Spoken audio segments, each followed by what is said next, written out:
this film since parang virtual talaga yung kausap mo. So paano nyo nagagawa yung ganong eksena? Yung iba naming mga eksena, solo lang namin kinuhaan. So, for example, a lot of yung mga nakikita ninyo na eksena nilang dalawa, especially, and then yung eksena ko pag pumupunta doon, no, sa Forever. So, I think meron akong isa or dalawang take na talagang nung una parang yung tono kasi hindi casual yung pakikipag-usap, yung nag-warm up pa siya no sa papunta doon. And ako yun yung biggest struggle ko kapag wala akong nakikita or wala akong ka-eksena, nahihirapan ako. Kaya hindi ako madalas gumawa ng fantasy or ng mga things na may mga VFX kasi dinedevelop ko pa yung creativity ng imagination ko when it comes to those things. So this one, talagang ano lang, you just have to imagine that you really see yung screen ng mga nakikita mong Forever Man. And like any other role, try to make it as natural as possible. Na talagang naghahanap talaga ako ng aawayan just for that day or just for that moment. Kaya meron naman akong mga araw na gano'n talaga in real life. Naghahanap away lang. Yung scroll ka sa chat, sino ba yung hindi ko pa nire-replyan dito? Ayan, ganyan. So, alam niyo na how I am as a person. Same question with.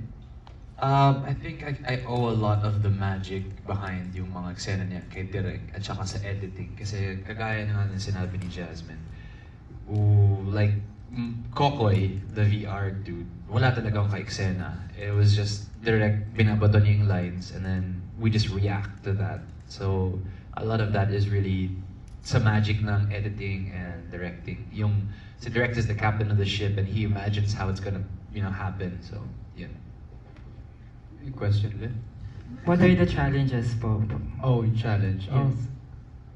Sa akin kasi bilang yung sa character ko, pinaka-challenges. I mean, yung role ko as Dante, okay siya. Pero yung iba't iba yung gaganapan mo tapos yung gagayahin mo talaga lahat. I mean, ginaya ko yung kay Diego, pinanood ko talaga mismo. Tapos mga nakailang takes din kami, hindi naman sumobra ng 5. Parang talagang kailangan parehas na parehas dun sa ano. Tapos first time kong magkaroon ng scene na magkaka-eksena sa isang green screen talaga yun, malawak. Kung saan nyo nakita nyo, doon talaga. Tapos puro camera, tapos minsan papatay ilaw, may mga ganong shot.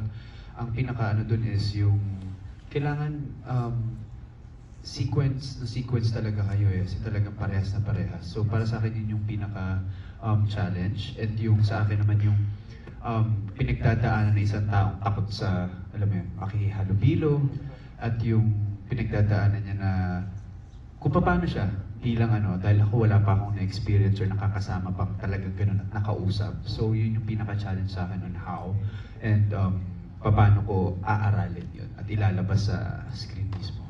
Hindi ko alam kung challenge kay Jerome, pero feeling ko lang challenge sa kanya na how do you, kasi nakamask siya almost most of the time.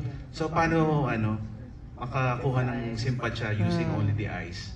Or perhaps hindi naging challenge sa Hindi, kanya? ano ko ba direct? Lagi ko rin pinapaalala sa akin yun. Di ba sabi ko lagi siya may paalala every scene. So sabi sa akin, lahat to dapat mata-mata acting nakaano ka lang. Masaya sa dubbing yan. Kasi hindi na kailangan pero yung mata mo yun ang kailangan. So, yun. Ito, congratulations po.